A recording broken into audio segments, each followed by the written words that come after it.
I'm from Sweden, Swedish half American. I live in Stockholm normally. Just for the past years, I've been getting more and more into surfing and following that passion, which I have.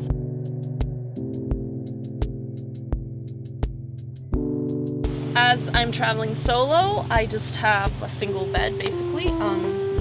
This is my bed. And underneath, I divide it like 2 compartments. I can lift that up and I can lift this up. And I actually made like a little thing like this that you can just have it up.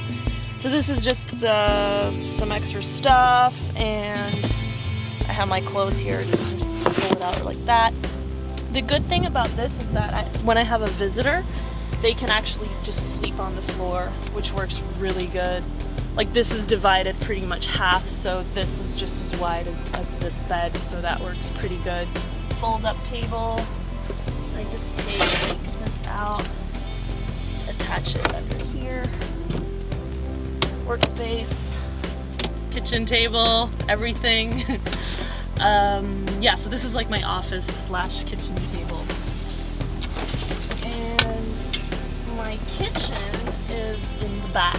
So you actually have to walk outside to access it, which is maybe sometimes not so good if it rains, but really haven't had that much problem. So I just have these drawers here with all my food, just a place to put like dishes and vegetables. It looks so messy right now, but a drawer with the kitchen stuff and my water tank, which slides in perfectly right here, so it's measured for that. This is where I actually keep my surfboards. I just have this longboard and I just slide it through the hatch in the back and put it up here so it's like lying in the roof, and then I just put my shortboard on top of that. Yeah, and then actually I created this to protect, like if it rains or if there's a lot of wind, this has been my savior. I love this, it's so good. I just attach it with a few strings. Like this.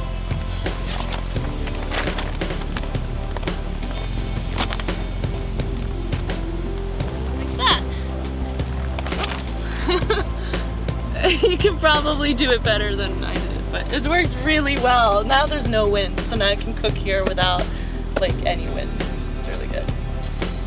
So the van's insulated as well with like regular yellow insulation, and the doors, the walls, the roof, all insulated, which is really good. It protects against sound and coldness and the heat as well. So, and I also have a solar panel that's just screwed and glued with silicone on top of the roof. And it goes into here. The wire comes through the roof, goes into the regulator, and I have a car battery under here, which is not connected to the motor, but it's fine just having it here in the back.